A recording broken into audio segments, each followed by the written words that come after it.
Broadcasting live from the ILTV studios located here at University Drive. Welcome to Freedom March. I'm happy today. My name is Rodney Monker. I'm a Justice of the Peace here in the Commonwealth of the Bahamas. I'm also a member of the local Catholic Christian community. Today is Thursday, the 19th of September 2024. So there's breaking news coming from the Supreme Court in a new cultural development in which the court, I submit, became a cultural court yesterday in an emergency hearing. One of the king's judges issued an injunction in the Valley Boys cultural dispute. So that is breaking news, where the Valley Boys, led by the old guards, quietly sneak into court and got an injunction. So for the moment, the status quo remain the same, and of course, I'll have to look at it as soon as the court's documents, plenty documents, load up on my iPad. So that is the breaking news. Meanwhile, from the crime beat, a Negro male who hails from Babylon. Babylon is located on the western boundary of West Street.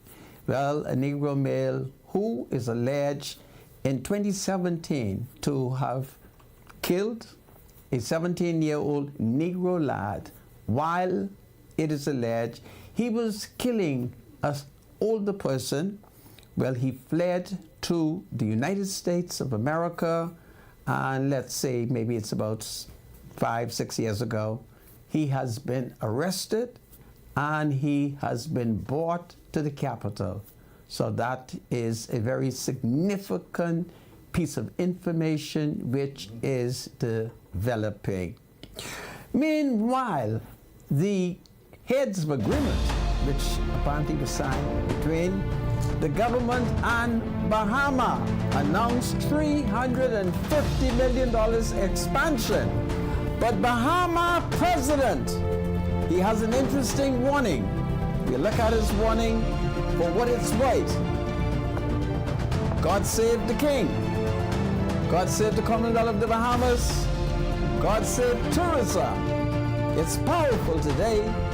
I'll be right back.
Welcome back to Freedom Match. My name is Rodney Monker, and of course, it is a very developing story which is taking place.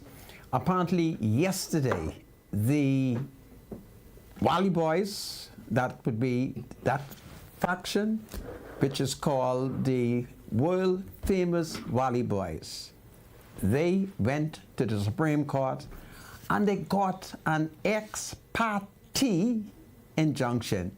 Do you see how nicely I pronounce these big legal words? Ex parte injunction. In other words, they went to court by themselves. They didn't let Trevor Davis and the Wally Boys know. And a cultural court, it's best that I can describe it, was convened, and it was interesting. Even though I did not attend the hearing, I began to imagine. Can you imagine that the Supreme Court is convening and we're discussing Junkanoo?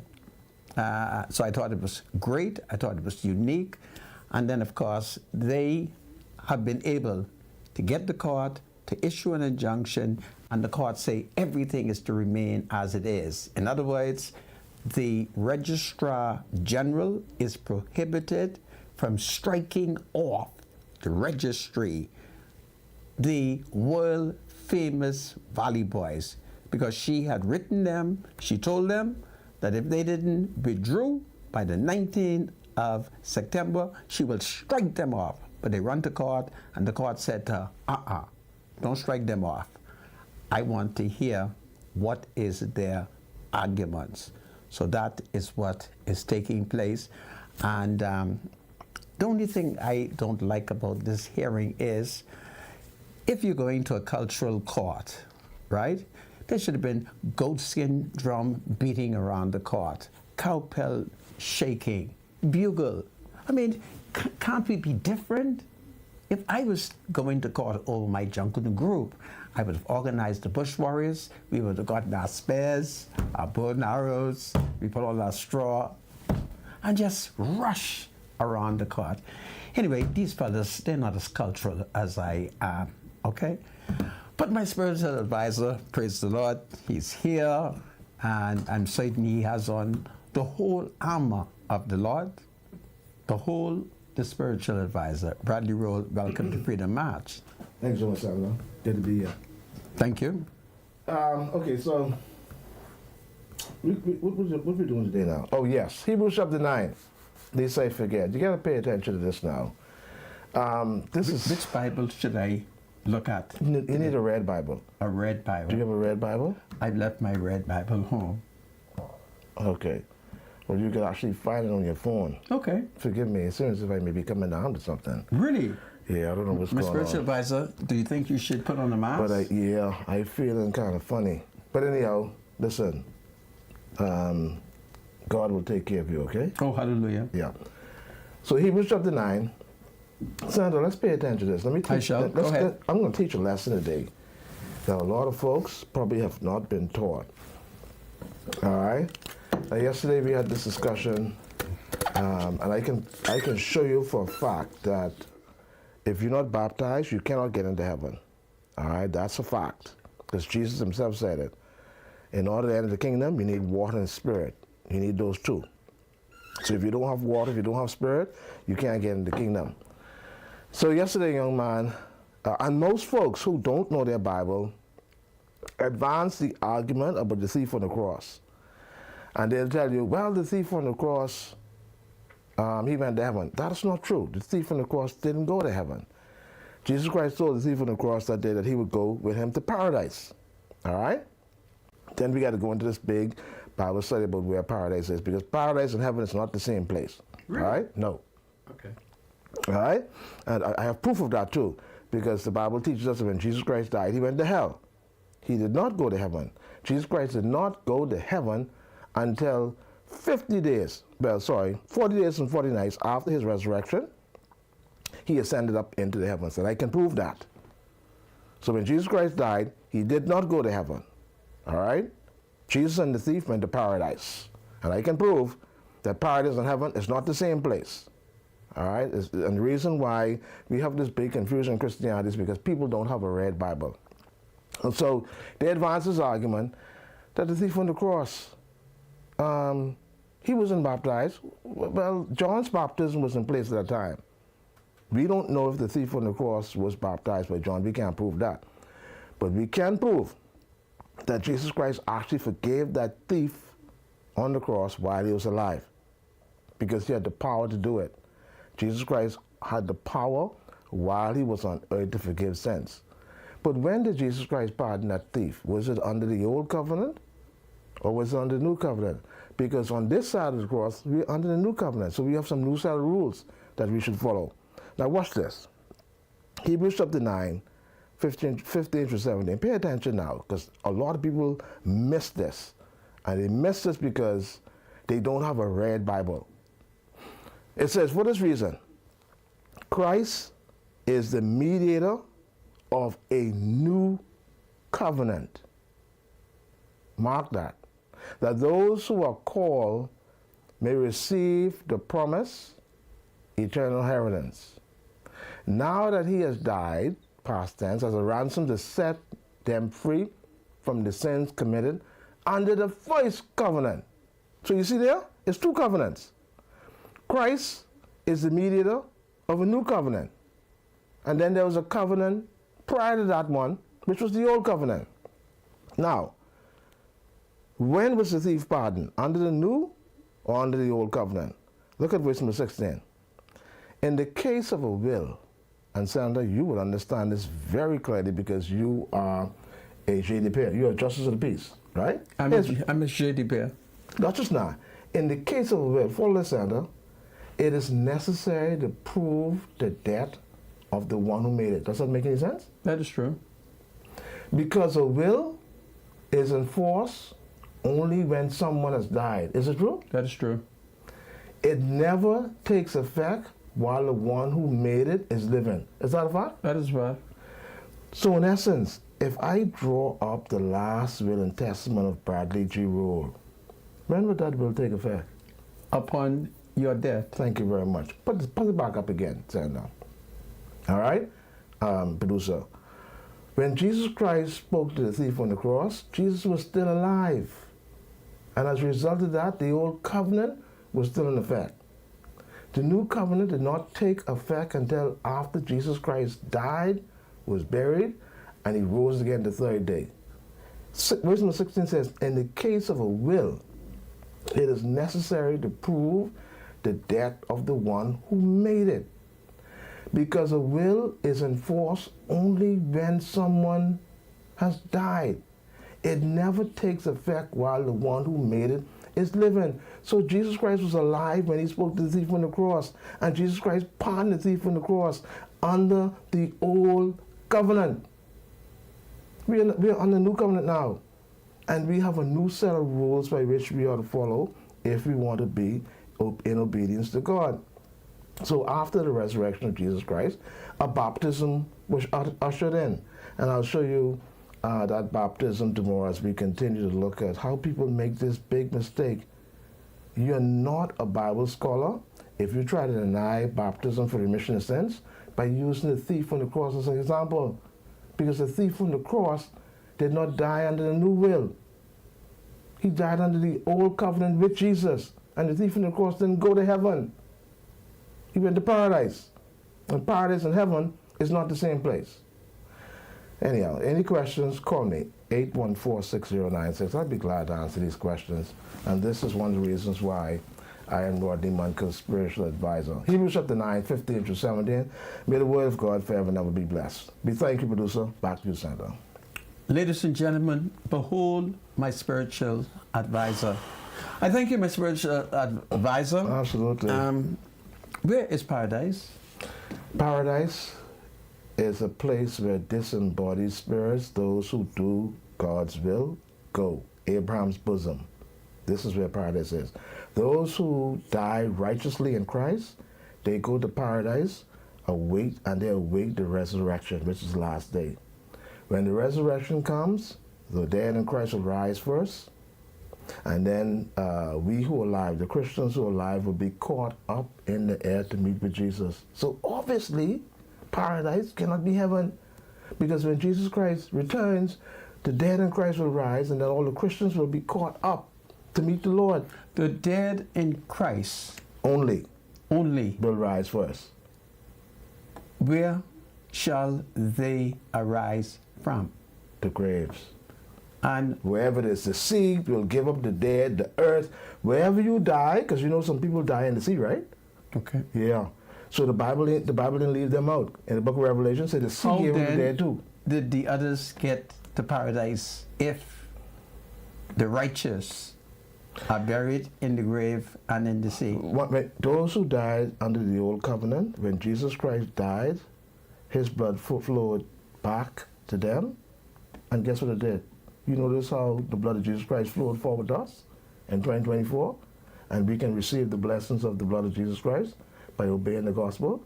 So when Jesus Christ is the only Savior who could save mankind. So when Jesus Christ died, his blood went back to Adam, and then it flowed forward to me and you in 2024. Will there be 3 resurrection occurring simultaneously? One from the grave, one from paradise, and... It's only going to be one resurrection. But That's a will general there resurrection. not, in this general resurrection, those who are in paradise shall rise? They will come, yes. Those who are buried and in the sea, They will come forward. and where will the third set of people come from? All will rise. Everyone who is in the tombs, the scripture says in John 5:31, every single person who is dead, when Jesus Christ comes back, they will hear the sound and they shall arise. All. And those The who wicked and the evil. and those who Wicked died and the and righteous those who died under the old covenant will come as well. and the new covenant. Will come as well. I thank you, my spiritual advisor. Well, folks, that is Bradley G. Rule, my spiritual advisor, and as you can see, he has on the whole armor of the Christ, of the Yes. Church of Christ. And Sandra, I must say though, there's so much erroneous teachings in Christianity. Are these the false prophet that we have been warned of? Yeah, and then what happens if you look at the younger generation? Yes. The younger generation, they're wondering where should they go, because when they look at what Christianity is, and they see all the various factions and divisions and doctrines and way of life And and cults. worship, and they'd be like, man, what this all about? That's why they turn to other things, because Christianity is basically almost a ball of confusion to them, because everybody has some different doctrine that they're teaching. But the problem, though, and I must encourage young people, is you have to get yourself a red Bible. If you don't get a red Bible, you would not see these Well, things. my final question, my spiritual advisor, how shall we know them? By their fruits. And if And along with their some fruits, along with are their fruits, though, producing orange and others banana, yeah. how will we tell which is best? But the thing is, along with their fruits, Philosophically. you gotta examine the teaching. See, that's why it all goes back to this red Bible. And everybody trying to figure out what is this red Bible all about. If you don't have it, I can't say this, I can't impress upon you more. If you don't have a red Bible, you will not see the truth. Will you produce You need one a red Bible. tomorrow for my listening audience? I will bring a red Bible. I thank you, my spiritual advisor. Absolutely. And I'm not talking about a R-E-D Bible. Let me just make this I thought clear. you meant R-E-A-D. I'm talking about an R-E-A-D Bible. You need a red Bible. I'm not talking about the color of this hat. No. It makes a big difference. Which one are you talking about? I'm talking about an R-E-A-D. It suggests that the fonts will be very large. It suggests that you have to get into it and read it. I don't care what your site is like, but you have to get into it and read it. I thank you, my spiritual advisor. Indeed. Well, folks, this afternoon we shall have joining us Dr. Michael Darville. He is the minister responsible for health and wellness. So that is going to be a blessing. And so we look forward to him joining us perhaps in another hour or so. So we thought we will tell that to you. Meanwhile, coming out of crime reports, a 31-year-old Negro lad who hails from Babylon, and he apparently has been accused by the police. It is alleged of a double murder which occurred somewhere in the Fort Charlotte community in the year 2017. Well, the young man, whose surname is Pickering, it is alleged that he fled to the safety and comfort of the United States of America. You will recall last week Interpol were here in the Bahamas, where they held a high-tech, sophisticated crime meeting. Well, the result of that meeting, it is being alleged, is the arrest of the Negro man, Mr. Pickering. So he has been brought into custody, and it is expected that at some point he will be taken to the nearest magistrate court. This comes in cooperation with the law enforcement agencies of the United States of America, our elite unit here in the Bahamas, the Central Detective Unit, and of course, international police cooperation. So if you have any relatives who have fled to the United States, you should tell them they should come home, because in a matter of days, we are going to see some very interesting arrests as a result of that powerful Interpol conference which took place here in the Bahamas. Now, don't say I didn't tip you all off, okay? So tell your family who's fleeing, please come home. We had an international conference, and I don't know if I'm supposed to be telling you that, but you know, it's difficult of me keeping secret. So they had a wonderful Interpol meeting. They discussed many strategies. They discussed many technologies. And so you should see quite a lot of people who are going to be captured and be returned to the Bahamas. So you might as well come home, okay? And I thought I should start the thing off by telling you that. My spiritual advisor, do you wish to comment on that? Well, the government, as we have seen, they apparently assigned head of a agreement with Bahama, and Bahama is investing about $350 million in a new development in an area. When I come back, we'll talk about it. It's tourism talk, okay? This is Freedom March. It's a wonderful day in the Bahamas. There are reports that the weather is going to be bad, that there might be rain on the weekend, okay? So take the necessary precaution. God save the Commonwealth of the Bahamas. God save law enforcement. God save the King. We'll be right back.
Welcome back to Freedom Match. My name is Rodney Monker. Bradley Roll, as you know, is my spiritual advisor. I'm going to let him pay bills before we continue. All right, let's pay some bills. Looking for a quick getaway? Fly Western Air with daily flights from Freeport to Fort Lauderdale, starting at just $290 round trip, including 40 pounds of checked bags. Book your next adventure now at westernairbahamas.com. Everybody needs money always, so send money internationally and locally through Western Union with Money Max. Download the Money Max app today to send cash instantly to a family member or friend anytime and anywhere. Sending money has never been simpler. The app is available on the Apple Store and Google Play Store. Money Max. Live your Max life. I thank you, my spiritual advisor. Thank you. Well, folks, before I deal with another issue, I have an issue that is very, very important to a female who lives on the island of Grand Bahama. She is a pleasant citizen, and I will reveal politically she is a stalwart counsel of the governing Progressive Liberal Party who has lodged a complaint. Many people may not think the complaint is a very important one, but I think it is. I take into consideration everything she's told me, and she's very concerned as a senior citizen how many of the big food stores on the island of Grand Bahama continue to charge for bags, and she finds it offensive in these hard economic times that these very wealthy, big grocery stores, when she says that there are some that are medium size, that if you went to them, they give you a nice big brown paper bag free of charge. And she was very upset that she felt that she needed to give me a call. And we had a wonderful discussion for about 45 minutes this morning.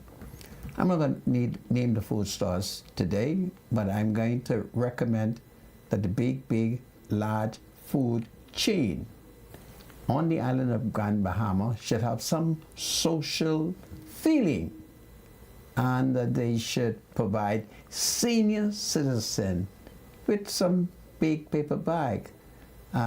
She was very upset over it, and I told her I'm going to talk about it, and I'll see if there's any changes. So I don't want to put you all on blast on the island of Grand Bahama, because she has identified clearly the stores that she made. So I want for senior citizens, when they go to them big food store, you all provide them with some bags, okay? And stop taking advantage of the poor. It's powerful. Well, yesterday, the government of the Bahamas signed a $350 million heads of agreement with senior executives of Bahama. There they proposed to build a new resort where Mrs. Janet Bostwick described as a big elephant. You guys would have been very small, and I think I'm right to accuse Pinley of building that big hotel. I think it was Pinley. Please forgive me if it wasn't Pinley, but I really think it was Pinley who built that big hotel, which Bahama just broke down a couple of months ago. And Mrs. Janet Bostwick, she got mad one day, and she, having somebody at the F&M headquarters, must he tell Janet how Pinley wouldn't start building these hotels or buying the hotel. So Janet got up at the next rally and called Pinley Hotel a old big elephant. But the PLP still honored Janet. But they all forget when Janet got up and Janet just row over our hotel. But now y'all gonna say, I hateful. I ain't hateful. I hate Dame Janet, but she did row over the hotel. And she did tell us, she said, now, you see that hotel with Bill? And so we all said yes. Yes, Mrs. Bostwick, we see it. She said, well, that's a big elephant. And all she did is go to the hotel. Big elephant, big elephant. So whenever we saw a pendant, we would shout, "Go on, you build a big elephant." That's what Janet taught us. There's no F in them who could tell me that ain't true. Okay? That's how I knew that was a big elephant. Janet told me, and listen to me, it was a beautiful hotel. It was a wonderful, wonderful hotel. But Janet Bostwick got up. Man, she carried on that evening, and then there was a rally. And when she mounted that podium, she said, "Child, I want to tell you all how Pendant gonna build a big old ugly elephant in Cable Beach." But now they'll say I lie. Then they'll write Urker. They'll tell Urker that I on TV line that Janet say Pendant build a big old elephant, and I lie. I lie. Janet Bostwick did say it. Now, 40 years later, almost 50 years later, I bring it up. Now they say, I know real F for them. But if we say it was a big elephant, mind you, it wasn't, you know. Mind you, it created a lot of job and a lot of opportunities. Okay? That's what Mrs. Bostwick called it.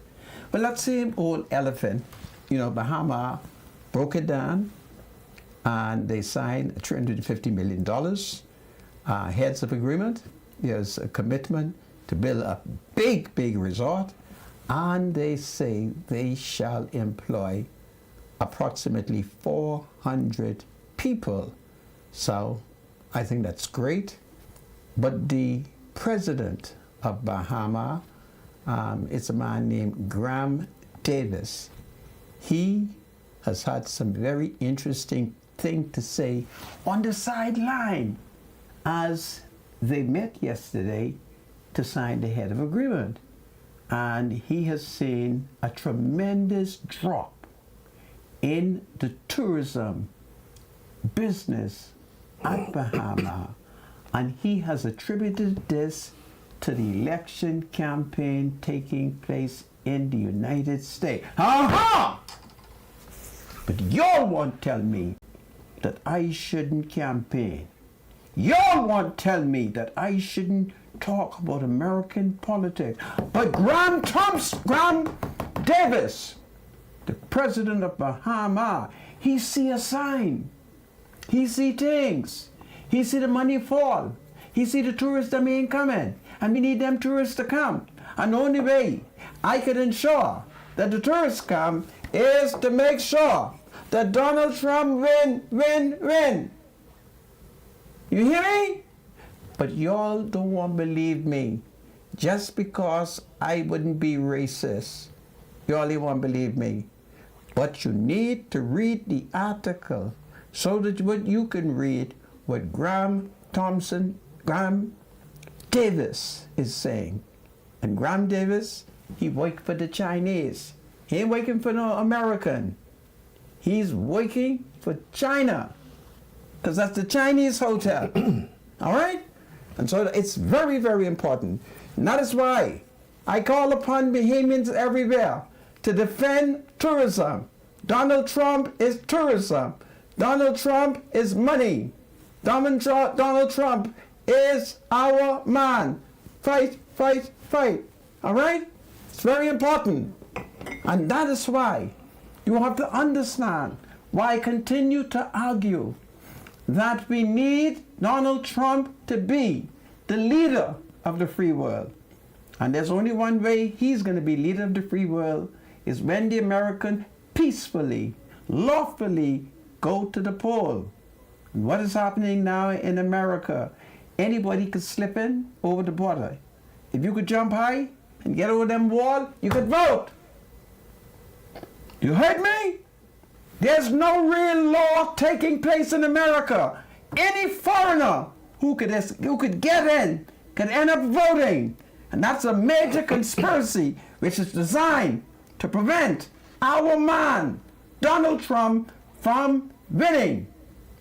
But I'll show you the power of God, because everything they've done to Donald Trump, God has allowed him to escape it. Isn't that phenomenal? Man, isn't that phenomenal? Everything they've done to Donald Trump, God continue to protect him and to rise him up. So I've made the political link. Tourism is the #1 industry. What is our #1 industry? Tourism. Where does the tourist live? They live in the 52 states of the United States of America. And every time you see an American, red and yellow, black and white, they represent dumpling. Y'all like dumpling? Well, that's what the American citizen represent. They're pea soup and dumpling. All right? And this is very powerful. And in the spiritual realm, the forces of evil has been moving against Donald Trump. But God has protected him because Donald is against killing baby. And you heard what Donald Trump is telling us? I was shocked when Donald said they killed baby up to 9 months. I'm shocked because I had one baby in my family who born 7 months. And that baby had everything, head, eyes, nose, mouth, everything. And the baby lived. All right? And I've never heard a nation who's constantly talking about killing baby. I mean, I can't take it. I said, Lord, would you please change the American's heart so they will stop killing all these babies? All right? And I'm convinced that Donald Trump will save the baby them. I'm convinced of that. And so I thought I would tell that to you, and I call on Bahamians, the Negro people. I want you all to reject racism. You all stop that. Donald Trump loves us. He loves the Negro people. Who love us? Donald Trump. All right? I can tell a racist. Donald Trump don't have a racist bone in him. All right? You all stop that. You all ain't safe. So let's see what Graham Davis has to say.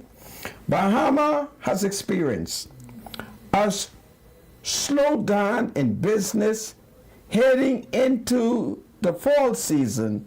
The resort complex president, Graham Davis, told members of the media yesterday, adding that it is likely the upcoming U.S. general election is partly to blame for the year-on-year drop in occupants.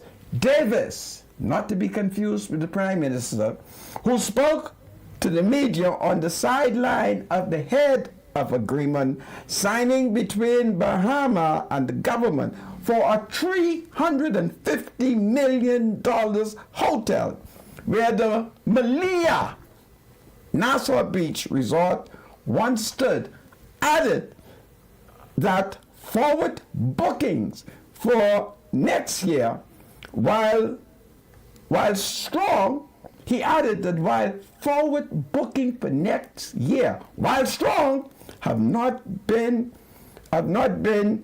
pacing with the banner tourism year that was 2023. So it's very significant.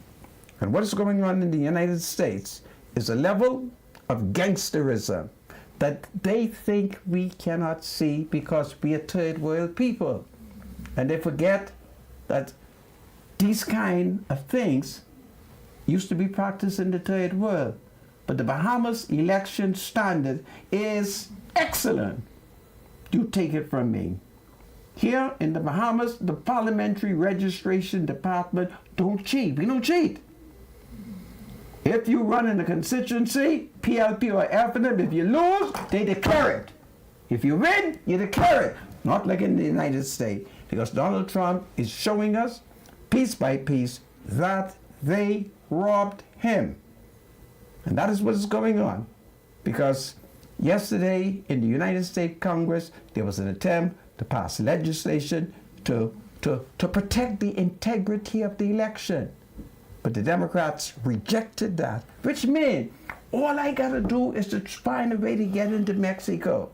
And if I could get a Mexican shirt and a Mexican hat, and I could slip over the wall, I could vote. But by damn, I'm not going to vote for the Democrat. All right? When I arrive and they say Buenos Dias, when they say Buenos Dias, I'll ask them who they talking to. And I will vote for Trump. But you know, I'm too old now to jump over that wall because I hear the wall is very big, it's very long. So I'm just giving you this point to show you how the election of the United States is tied to the drop of tourism in the Commonwealth of the Bahamas. And the thermometer is Bahama. You heard me? The thermometer is Bahama. And of course, notwithstanding that, they're going to invest $350 million, which is very good. It will help to stimulate the economy. It means that many Bahamians should be able to get some wonderful jobs. It means that some Bahamians could end up with some good contract. That's great. And then on the sideline, those women who sell food, you could be able to get your handler's license, and you can go down to Bahama and you can sell food, and then you could feel the trickle-down effect. I hope I'm using that big word correctly, where the money start flowing, you can sell your little food and make some money. So it's a good thing. And I would hope that Bahama will treat their workers good. Okay? I would hope that Bahama will treat their workers good, because I really don't want to have to publicly case out Bahama. But I think it's a new day. I think it's great that the government has entered into this, this heads agreement. And I think it's great that the prospects of many jobs for our young people. And so I'm going to call on young people to be sober. Okay? And by being sober is no beers, no island rum, no dope. Them roof high. And you go up on them high roof half drunk, you can fall down even if you have on safety hat. So you can't be drunk and you can't smoke no dope. Okay? And you need to get up early, rest, dress, and get to work on time and work hard. And then I call on the woman them. I want women to encourage their sons, their husband, their boyfriends, the male relatives, their neighbors, to go and get a job at Bahama. And if there's any woman, because I'm thinking about Sister Woman who lives in Highland Park, she does good construction, she lay block good. I don't want no discrimination against her. And when she shows up at Bahama, I expect Bahama to give her a job and to allow her to lay block, because she could lay block. Okay? And so I think it's going to be a great day. And I'm happy for the country. And I think we should be happy for the country. And we should wish Bahama a wonderful success. My spiritual advisor, what do you think? Yeah, they're probably doing some good business because they're going to build that structure where the old Malia Hotel used to be, right? Yeah, that's what Mrs. Boswick said it was an old elephant. Yeah, that used to be what? It had so many names. Yeah. I could only the Royal, remember. what, Bohemia or something like that? All I can remember was Janice tell us it was an old elephant. Yeah. Yeah. But as it relates to tourism, though, September is normally a slow month. Is it not so? Really? Yeah, man. Well, I'm not September's always, everybody knows September is slow. Well, so I'm not going to contradict I don't know if the general manager, I don't know if the elections, the president, or the ongoing hype. Who do the bookings at Bahama? Who is in contact with the various agencies in the United States? Certainly when the professional began to tell you what the problem is, you shouldn't just sit back and say, oh, I don't accept it. Yeah, but listen, taxi drivers will tell you, right, that September is normally a slow month. September, October, things are going to start to pick up around the end part of October. Am I to reject the tourism observation of the president of Bahama? The president of Bahama may have a point about what's going on in the United States as it relates to the elections. It is a major election, to say the least.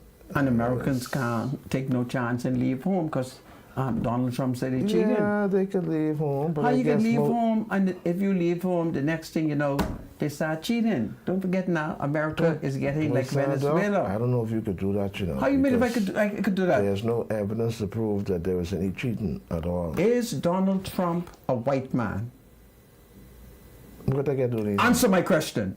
What they get doing? Is he a white man? Black people is lie. Is he a white man? Anybody can lie. Is he a former president of the United States of America? Donald Trump don't lie. Brother, I'm going to accept the word of a white man who was former president of the United States. You stated what your Negro said and reject what he said. That they cheat the elections? That's what he said. Yeah, but the court... When you look at what... No real evidence came with the court that that happened, though, Sandra. It does not matter. Isn't that true? It does not matter. They don't have any real evidence. Has been consistent in his allegation, and notwithstanding that they have charged him, God has defeated them. Is that not a fact, man of God? Yea, though Donald Trump walked through the valley and the shadow of evil. Yeah, he said he ain't scared. He already said that. Yeah, he's not afraid. So, something is happening in the spiritual realm.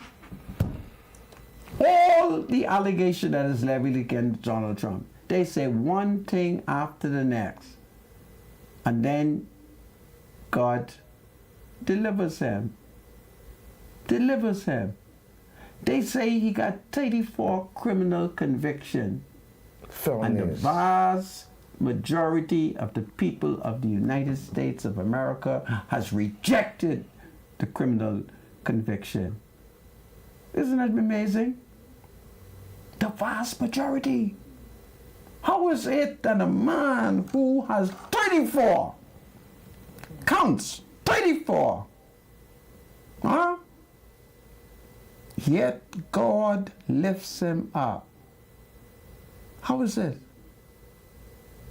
Weapons has been fired, an attempted fire at him, and God saved his life. We Christians, we know what it is. We should put aside our racism. All right? We need Donald Trump. He's a great man. Okay? And he's like all of us. We have sinned. But he's a great man. He will make America great again. And remember, whoever becomes president of the United States is your leader of the free world. So you better pray for Donald Trump. And you better use whatever influence, because everybody's influenced American election, you know, all over the world. Major governments. Everybody's trying to influence this election, because this election is the election. All right? This is the election. And by God, we have to get Trump in power. Not only what I have is prayer, so I'm going to pray, okay? And I've taken notes of what Mr. Graham Davis had to say. It is perhaps the most important tourism speech that I've heard since the United States election intensified. And I called on poor people, grassroots people, people in Bainstown and Grandstand, Angliston, Foxhill, Ice, grassroots. And our man is Donald Trump. Okay? So, let us not forget. Let's get it right. Fight, fight, fight. Trump, Trump, Trump. Fight, fight, fight. It's powerful. Okay? And finally, vote for Trump. Yes, indeed. Donald Trump knows what the Bahamas need. And we need millions of tourists. And I want tourists. I want plenty of tourists. And when Donald Trump comes to power, if I'm alive and well, I'm going to send him what you send people in the old days? A telegram? I'm going to send him a telegram to the President of the United States of America and the leader of the free world. Stop. This is a telegram. I ask that you declare that the Bahamas as the tourism center for the American citizen, and that every American in their lifetime must visit the tourism center of the Commonwealth of the Bahamas. And I'm going to ask Donald Trump to sign an executive order which will compel, in a very peaceful and respectful manner, that every American must come to the Bahamas for vacation. And that would be powerful. Ah, what a wonderful day. Lord, I thank you for the United States of America. Dream on. Lord, I thank you for the revelation of Bahama President Graham Davis. Lord, I thank you for Trump. Trump, Trump, Trump. Fight, fight, fight. It's powerful. We'll be right back after the break.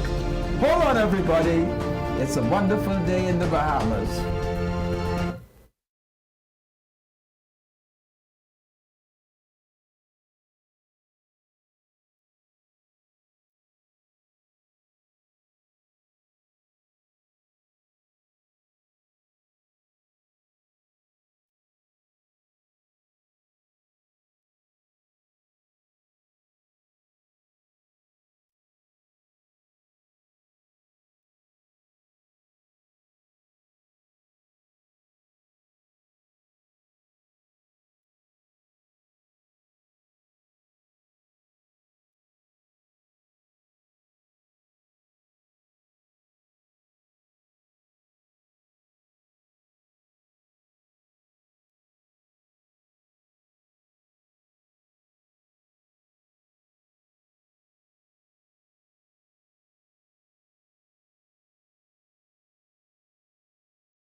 Welcome back to Freedom March. My name is Rodney Monker, and as you know, Bradley Roll is my spiritual advisor, but I do have a special guest in studio, and that is the Honorable Dr. Michael Darville.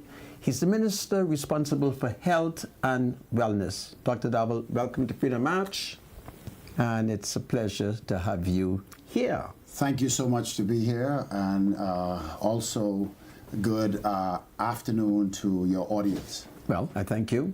So, Dr. Darville, may I start by asking you, where are we as it relates to the government's decision to construct the hospitals?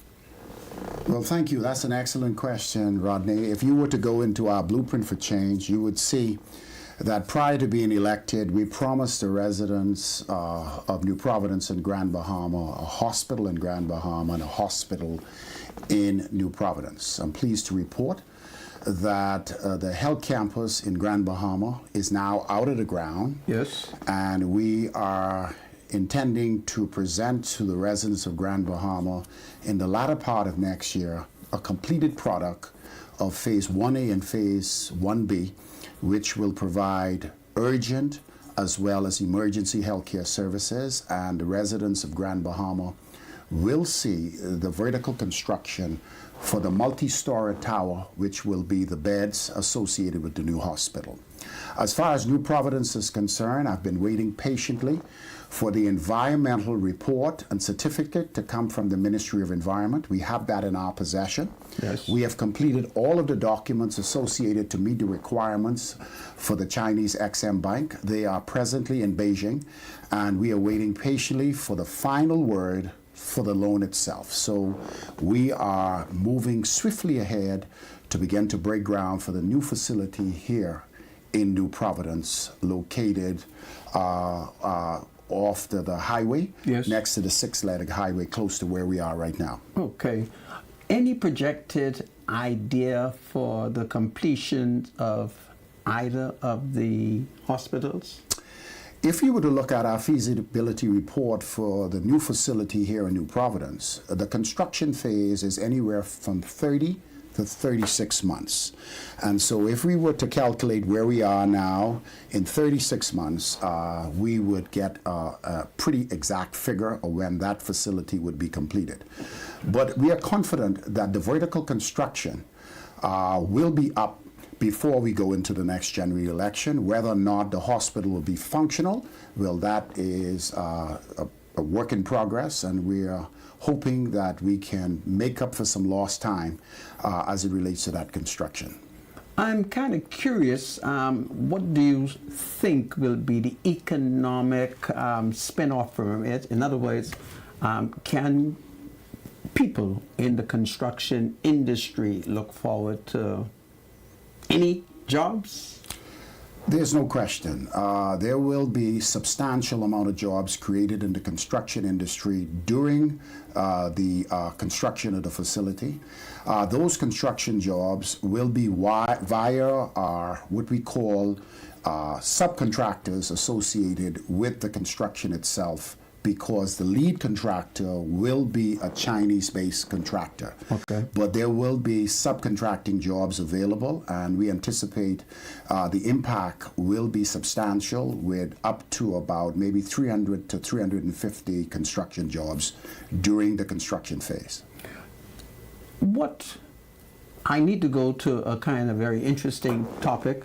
There has been quite a lot of citizens who have been interested in your initiative. As you are aware, there are scores of people who have been complaining about cataract and glaucoma and other eye ailments. And I must confess to you that I've had many Bahamians who have called me to thank me and to say that they were successful in being sent to Cuba to have eye treatment. Where are we on this, in view of the fact that there seems to be, if I may use this adjective, a state of emergency as it relates to that great desire by many citizens to have a chance at moving cataract? Many complain that it's hurting them. Many are senior citizens. And then you get a shock sometime when they reveal their identity. So they are, the best description I can give you are, they're residents of the Bahamas. Rodney, without vision, the people perish. On coming to office in 2021, I met an eye program completely defunct. The eye theater and the eye ward in complete disrepair. We came out of the pandemic and hundreds of Bahamians were trying to get necessary surgeries for corrective vision. We did an assessment and the amount was in excess of 600 people waiting for cataract and retinal surgeries. We know that our facilities were not up to par, and so we made the decision by way of my catastrophic line item to begin now to allow people who don't have the financial means to have these corrective eye surgeries. We reached out to the Cuban government.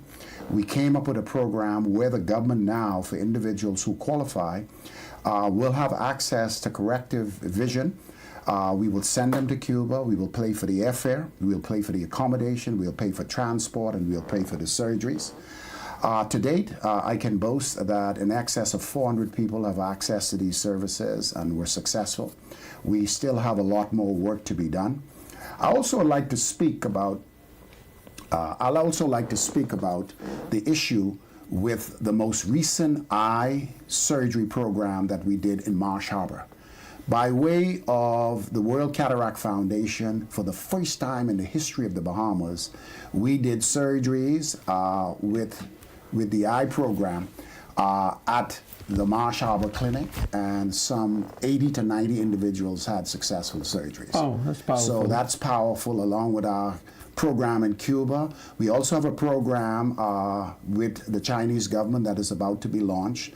This program is for cataract surgeries, but focus on Bahamians and those who cannot afford it, who are not mobile. We have individuals who are receiving dialysis, those who may have amputation, those who may have other medical illnesses and need this corrective surgery but cannot travel. The program that we're about to launch with the Chinese government will be geared towards those individuals. And lastly, I have a program by a philanthropic group out of California that will be focusing on glaucoma. And so for those patients who are suffering from glaucoma, please be patient.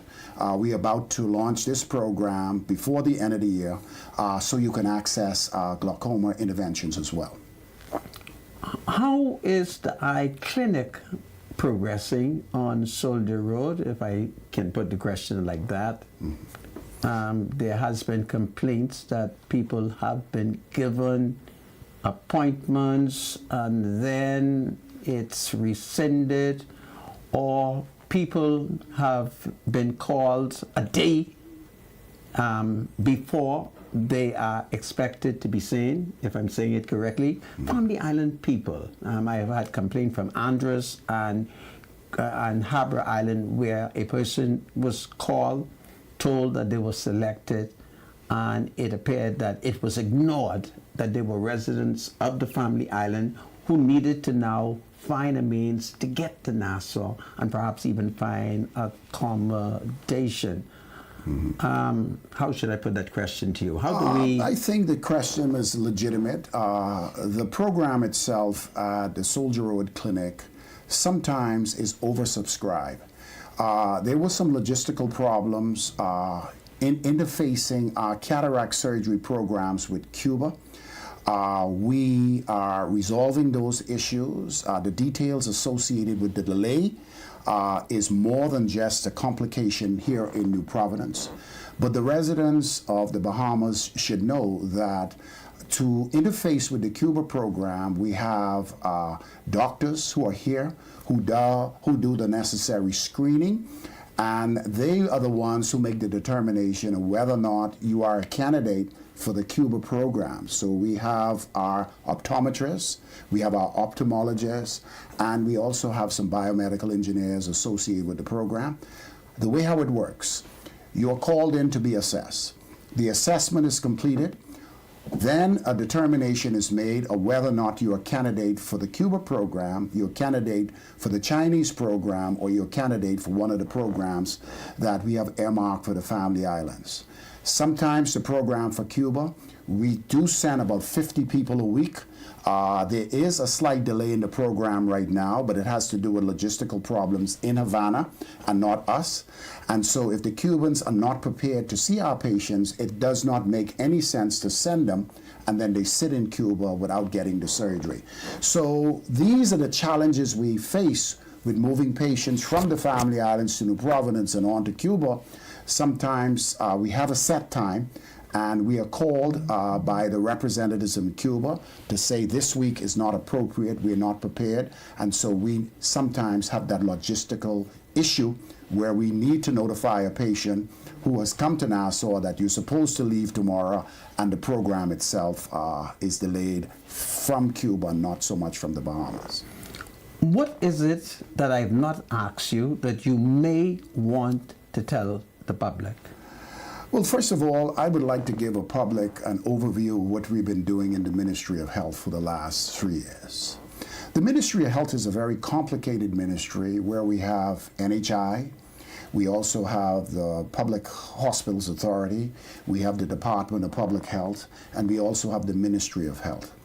On coming to office, what we found is these 4 components of health operating in silos. In other words, the foot don't know what the air is doing, and the air don't know what the eye is doing, and our job was to basically coordinate the efforts. We also found a system that has been broken with a lot of complicated issues. Coming out of the COVID-19 pandemic, we found that challenges that we had in the hospital system that were small holes are now become gaping holes. And we also found that individuals who wanted to utilize the healthcare services for chronic non-communicable diseases could not access it because we were overwhelmed with COVID. So as we got the COVID situation under control, we found a country with another pandemic, which is chronic non-communicable diseases. Many patients decompensated and needed services at the Princess Margaret Hospital. I made it very clear. In 1999, an investigation was done in healthcare delivery services 25 years ago when the population was much lower. It showed that we outgrew our tertiary healthcare services and we could not provide the services adequately for the population. And so our healthcare planners advised us that we needed to come up with a short, medium, and long-term plan for healthcare. And we are activating the 3 components of that plan as we speak. Short term. If you look at what we did last year, many of the wards were non-functional. We got those wards up and going, and we were able to create more beds. In public health, we found many of our clinics in complete disrepair. We had to go and we had to repair these clinics. You can't do it with a magic wand. These clinics require repairs with brick and mortar. And in order for you to be able to do that, you must be able to quantify the work. You need to be able to bring a quantity survey in to price the work. Then you need to go to tender to find a contractor. Then you need to find the money, and then you need to start the construction. I'm pleased to report, and many of you who are listening to me at the Family Islands, you can see the work that the Ministry of Health has been doing in your district. Today, I've had every administrator across the Commonwealth of the Bahamas and New Providence basically to do training and to improve customer service and to be able to provide better quality services for patients who go to our clinics in our Family Islands and out throughout the Commonwealth of the Bahamas. We intend to improve our customer service, the quality of service, and to be able to use integrated healthcare services where the tertiary healthcare facilities are in communication with primary care, and we keep people out of hospital. When a patient goes into hospital, that is an expensive item for the government. The key is for Bahamians to take charge of their own health and to attend our primary healthcare facilities where they can get medication, they can get healthcare education, and they can better take care of themselves. We are doing that. This year, you will begin to see us do more work at the Princess Margaret Hospital to create more bed space. We intend to renovate the complete legacy ward. We intend to create more dialysis bed. We intend to finalize the theaters and renovate the eye ward and the eye theaters, and we intend to ensure that the adolescent unit is completed. This will allow us to have better flows from our accident emergency for quick admissions to our wards, but I want to speak about the accident emergency. I have been renovating the accident emergency for the last 3 years.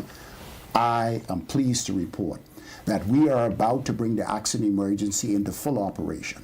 It has been an inconvenience for the Bahamian people. 25% of the accident emergency is operational. The other 75% is under active renovation.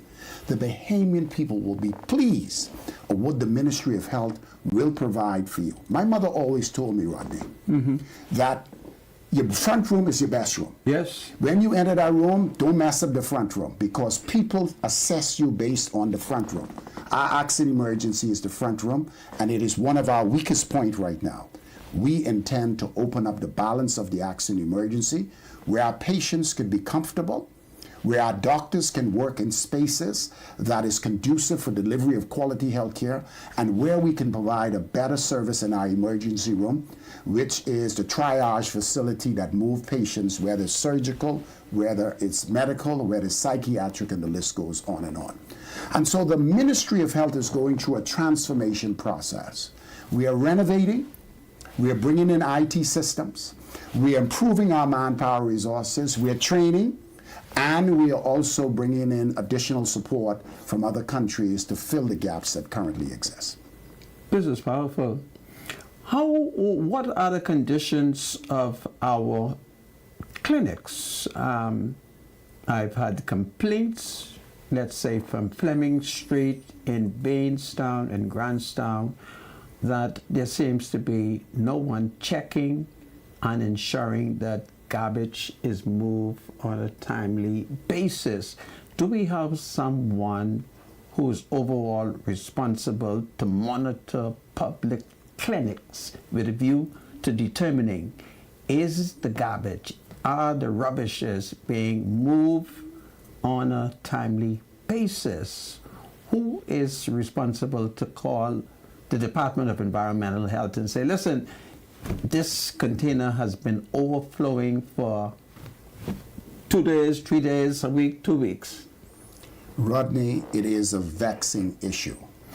Let us look at our clinics in New Providence. In New Providence, we have the Anstown Clinic, we have the Elizabeth Estate Clinic, we have the South Beach Clinic, we have the Fleming Street Clinic, and we have the Flamingo Garden Clinics, and some small satellite clinics.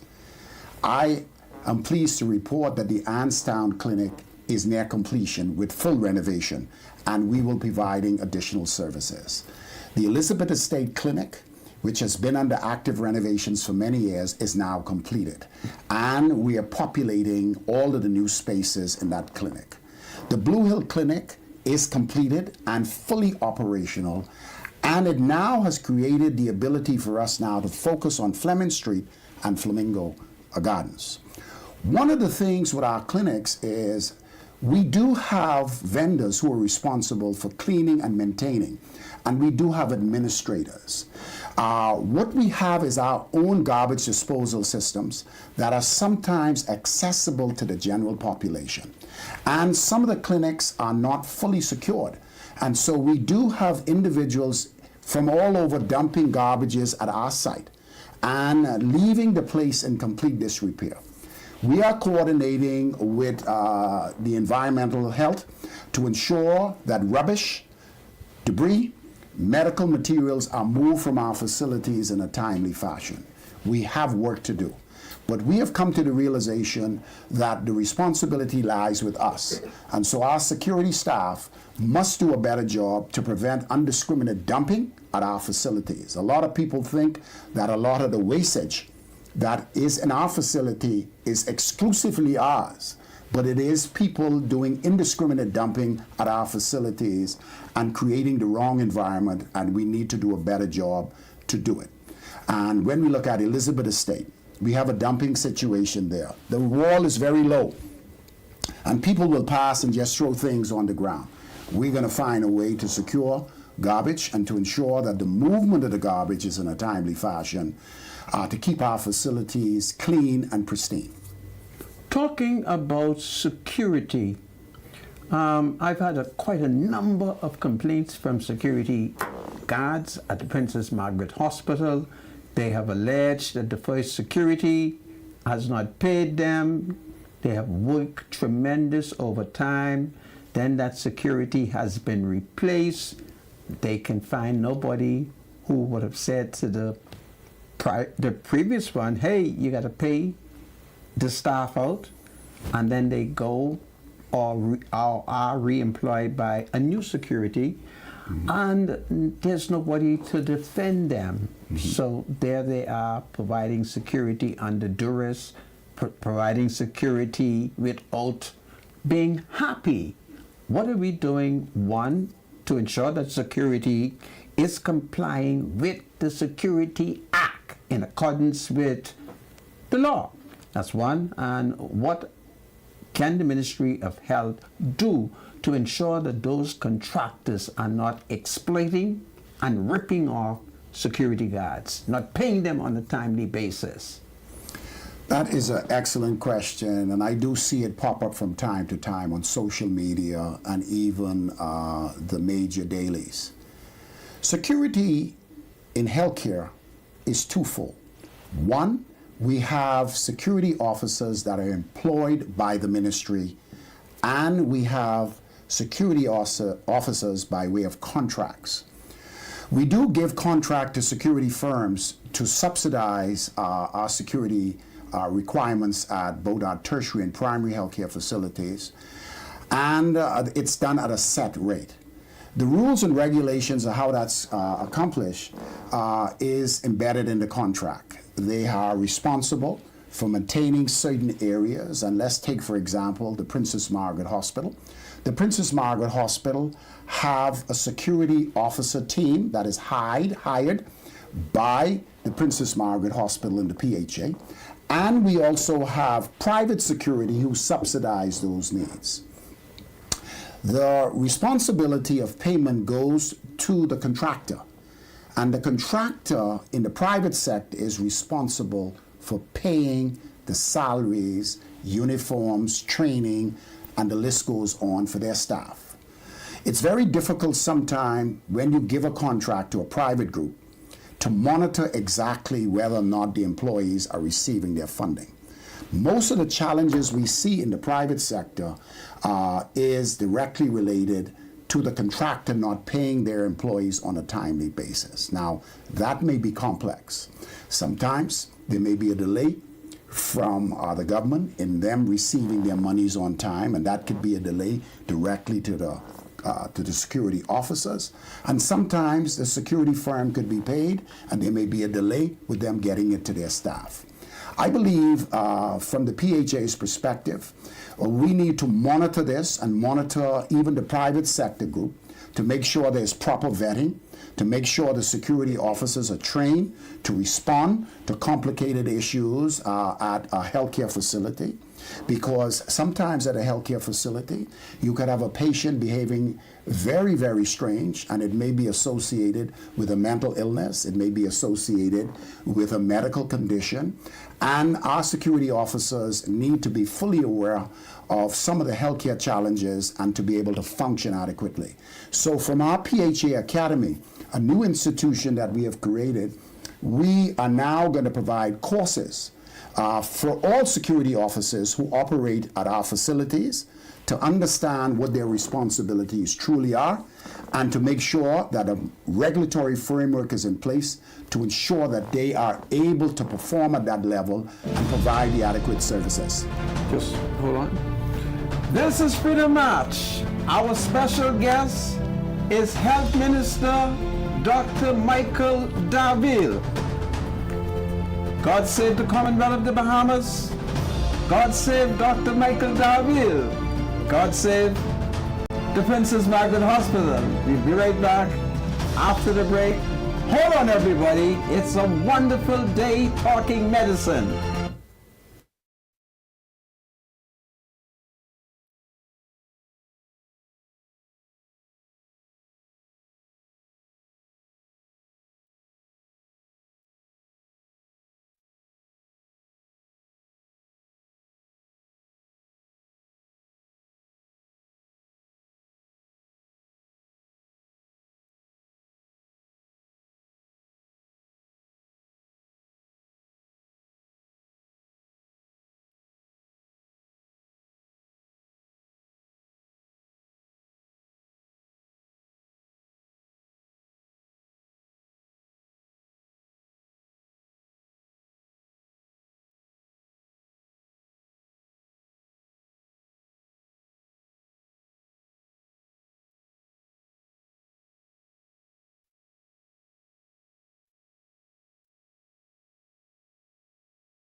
Welcome back to Freedom Match. My name is Rodney Monka, and for me it's an exciting day. I have as our special guest Health Minister Dr. Michael Darville. Dr. Darville, my spiritual advisor, had an opportunity to criticize you from a spiritual perspective that you had purchased about 15 brand new ambulances, and he claimed that you bought stick shift, and only 3 people apparently in the country who could drive stick shift. What comments do you have?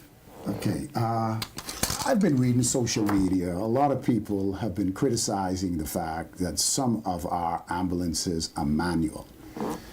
If you were to search the literature, you would see that all ambulances in the UK are manual. For us, we did an assessment throughout the Family Islands for repairs of ambulances, and one of a heavy ticket item for repair is the automatic transmission.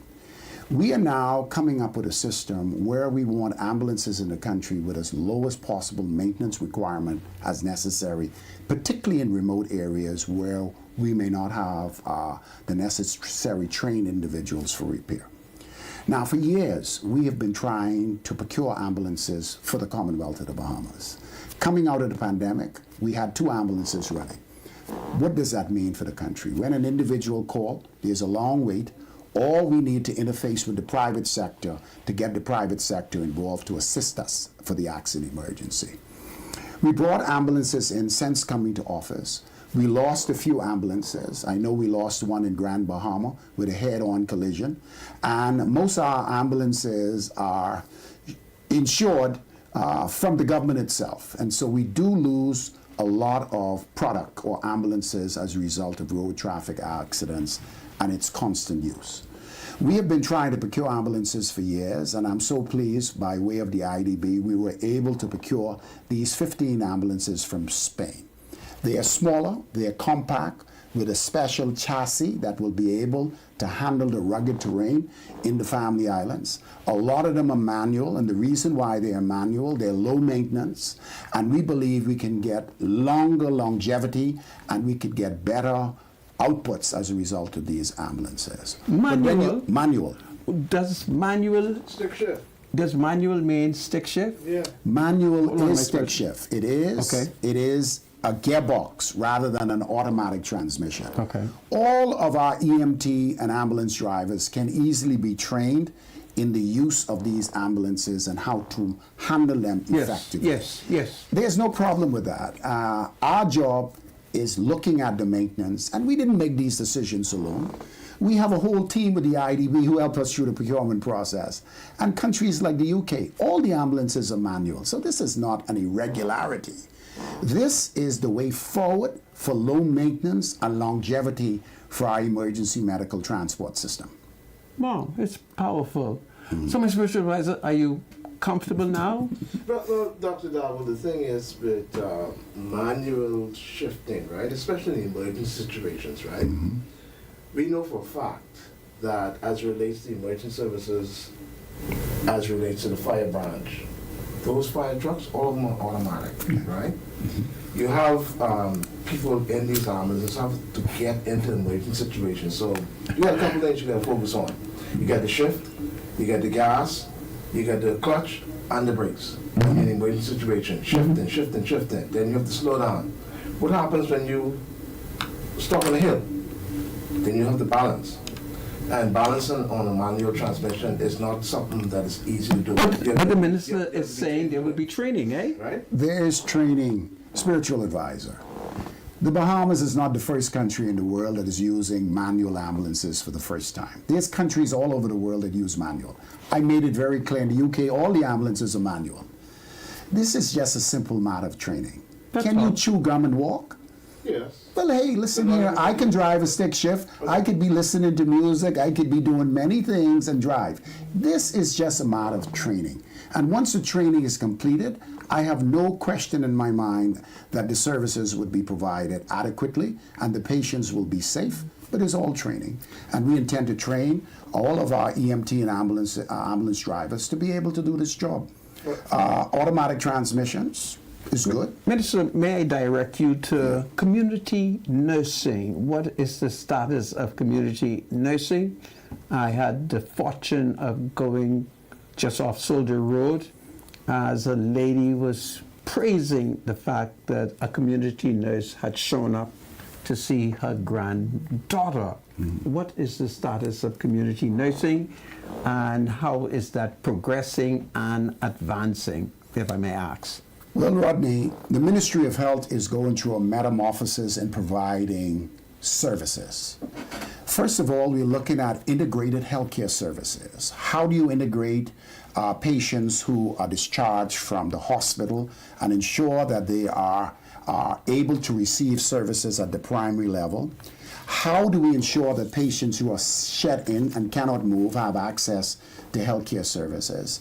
How do we move some aspect of healthcare services delivery from our hospitals and clinics back into the community? And the only way that's going to happen if we have, excuse me, healthcare services, healthcare services delivered by way of the community.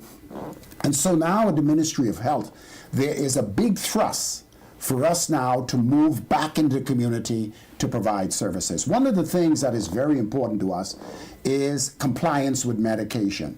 When you visit a patient in their home versus that patient coming to the clinic, you get a completely different experience.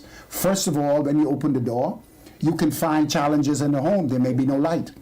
There may be no water.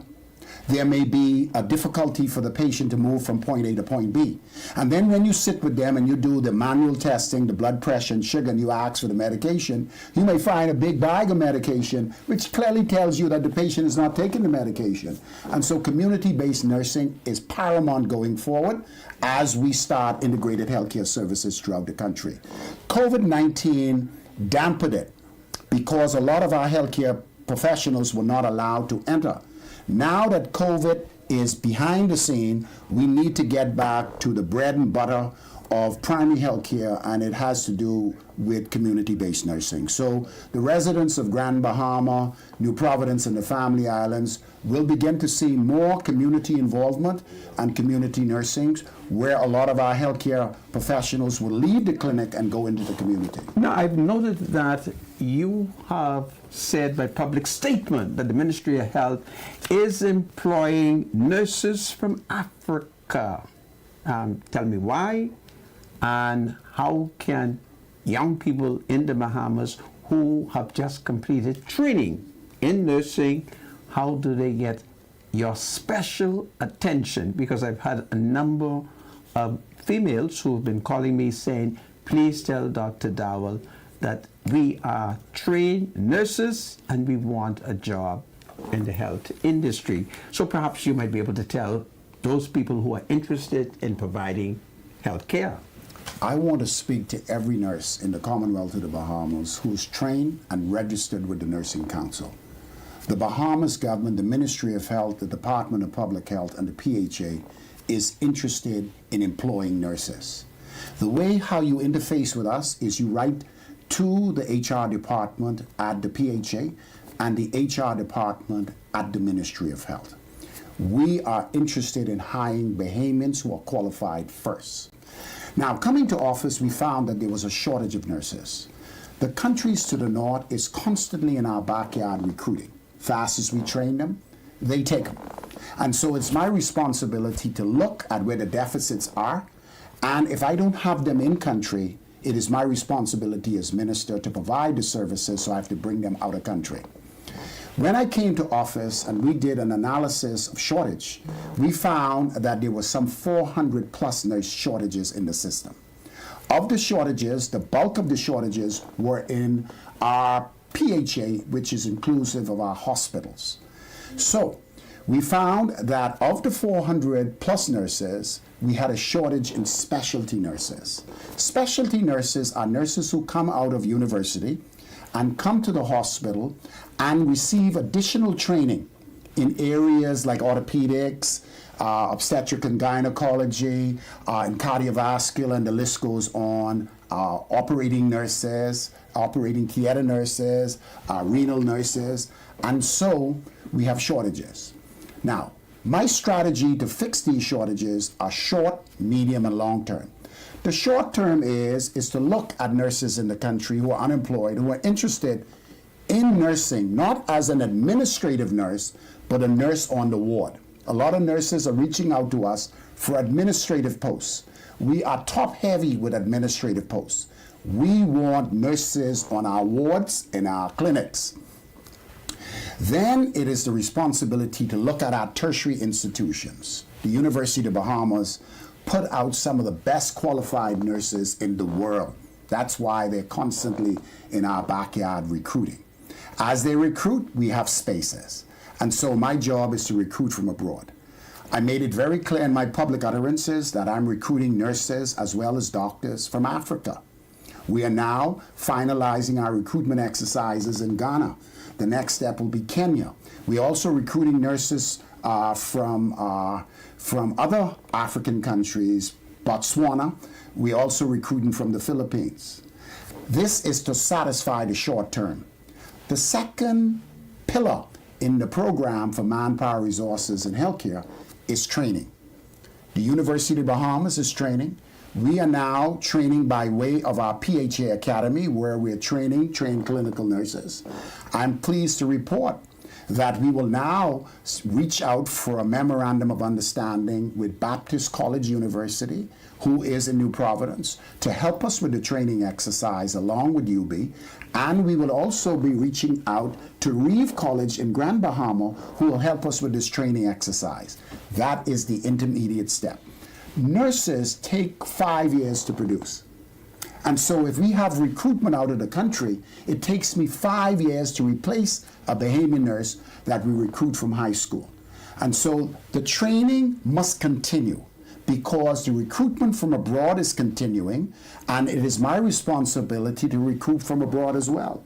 But we have multiple meetings with our counterparts to the north to explain the challenges we have with this constant aggressive recruitment in the Caribbean. This is something that is not only unique to the Bahamas. I sit with ministers of health from around the world, and particularly in the Caribbean, we all are experiencing the same challenges. And so as a good minister, where the shortages exist, I need to bring them in. But I also need, as a Bahamian, and someone who believes in the Bahamianization policy, is to train Bahamians to fill these positions and to create opportunities for our young people in healthcare, which is a lucrative area for training. Because as we break ground for our 2 hospitals, I need to make sure that I have manpower resources trained to populate these facilities. That is already ongoing. So there is an opportunity for Bahamians who are now qualified, who are interested in becoming nurses on the ward. Absolutely. And I want you to say it one more time, how they are to either make contact or register or express an interest. Would you kindly say it again, please? To the listening audience, for those nurses who are trained and who have registered with the Bahamas Nursing Council, the government of the Bahamas is interested in your services. We are interested in clinical nursing, not as much as administrative nursing. Our shortages are ward nurses and nurses in the community who will be able to do community nursing and help us to formulate integrated healthcare services. For you who are qualified, all you have to do is reach out to our HR department at the PHA and our HR department at the Department of Public Health. We are interested to know who you are, and we're interested in interfacing with you to be able to have an interview, to understand exactly what your interests are, and to move swiftly to try to bring you into the public system. What is the state of mental health, and what is the state of the Sandlands Rehabilitation Center and the Geriatric Hospital? Rodney, they are excellent questions. In 2022, I brought to Parliament a new mental health bill. I am pleased to report yesterday in the House of Assembly, I made it very clear that the mental health bill is now into force. Now, let's talk about our mental health bill. It's one of the most sophisticated pieces of legislation in the region. Many countries are trying to replicate our mental health bill. Act. The mental health bill will be brought into force in stages. The reason why it has come into force is because I've completed the training with a subspecialty in nursing, which is called mental health nursing. Our job is to begin now to do a better job in taking care of those suffering from mental health in the communities, and begin now to decentralize a lot of the admissions at the Sandilands Rehabilitation Center. This requires a multi-sectorial approach. We need to educate the Bahamian people about mental illness and to help us to reduce the stigma associated with mental illness. Do you know that a lot of people who suffer from chronic mental illness and diseases are more afraid of you than they are afraid of themselves? And so what we have to do now is we need to educate the population, and we need to bring training into the community. For those individuals out there who have families who suffer from mental illnesses, we know that you love your family. We need to address some of the challenges you currently face, because to take care of someone with a chronic mental illness is a complicated thing to do, because your heart is in the right place, but it requires a multi-professional group. You need psychiatrists, you need psychologists, you need mental health counselors, you need spiritual support, and the list goes on and on. This mental health bill, when it comes into force, will provide assistance for the community and for us to better know the individuals in our community. And Rodney, you spoke about community nursing. These nurses will provide mental health services at our clinics, and they will know the individuals who have chronic mental health illnesses in the community and will begin to sensitize the community, hopefully to reduce the stigma associated with mental health. For those who have post-traumatic stress disorders, anxieties, as well as depression, we are now working very closely to develop platforms, particularly digital platforms and apps, where we can do online consultation and take the stigma away from our loved ones who have to sit in the clinic and be categorized. We can do it in the privacy of our own home, and so a lot of new, fresh ideas are incorporated in this new mental health legislation that came into force yesterday. Yesterday? Yes, sir. What are some of the powers that came into force? You don't have to go into too many. Can you give me an idea? Well, I debated the Nurses and Midwives Bill. That came into force yesterday. Yes. I debated the Longevity and Regenerative Medicine Bill. That came into force. Yes. I've debated the cannabis legislation that is now coming into force, because we are in the preliminary stages to put the authority together who will be responsible for the regulatory framework to handle the industry and prevent confusion in the industry. This is cannabis? The cannabis legislation, Would you yes. like to talk a little bit about this? Well, What will this law allow? well, let's speak about the cannabis legislation. Okay. I brought the cannabis legislation to Parliament. We debated and passed the legislation. The three principal acts associated with the legislation is the Cannabis Bill, the amendment to the Dangerous Drug Act, and the amendment to the Pharmacy Act.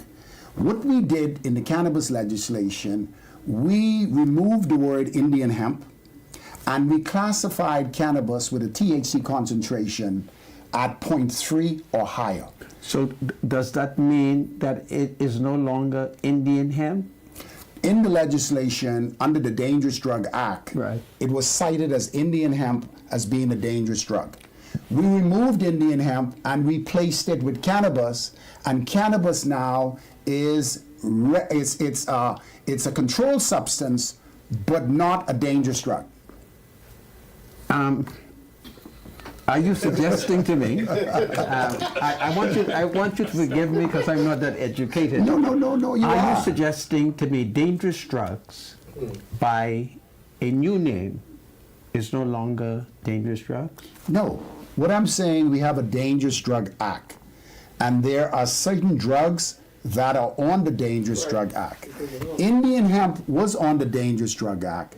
The legislation that went through Parliament and is now enacted and bringing to force, Indian hemp is no longer a dangerous drug. It's a controlled substance. So it means then that we shall not see Indian hemp then.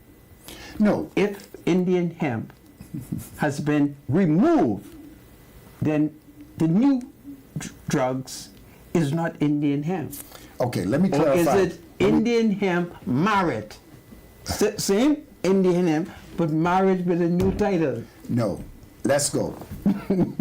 When we look at cannabis, cannabis is a name. Indian hemp is another name. Are they the same thing? Marijuana, they all classified as the same thing. They're the same substance. Technically they are. Same dangerous drugs. Yes, when They you will classify them in the old act. They will all cost you to get high. In the old act, no. So if when I we smoke- look at if I when we look at Indian hemp Yes. and when we look at cannabis, cannabis is defined with a THC concentration above 0.3%. Indian hemp is now classified as a THC concentration 0.3 and below. The psychotropic effect from the new definition for Indian hemp does not give you an euphoric feeling That's in law. in law But and in reality. How am I going to know that Joe Blacks is smoking that one that you say ain't gonna get him high when it's Indian hemp? He's smoking, but now calling it cannabis. Isn't he fooling his daddy? Huh? See, Minister, this is what upset me. No, you didn't tell me the children I never fooled me. Now, Dada, this ain't Indian hemp. By law, this is cannabis. And only at Indian hemp. Anyway. All right. we're not We gonna be passed controversial today. legislation for medical cannabis, not recreational use. You got one more Rodney. second. The time is up. It's You not gotta come back again. medical cannabis we're talking about. We're not talking about recreational use of cannabis. I want to make that very We're clear. not talking about recreational. No, we have So- 5,000 plus individuals So in the Commonwealth of the so I can Bahamas. call the police if Johnny is smoking Indian hemp, now called cannabis. No, You gotta come Rodney, back. I got to come back to You gotta come clarify back. this. We have to You gotta spend a come back. whole show on this Yeah. because the legislation is clearly classified You gotta come what back. is Indian hemp and what is cannabis. And we're talking about cannabis for medical use. There are people who are ill who get medical benefit from cannabis. Okay. I am not talking about recreational No smoking. use of cannabis.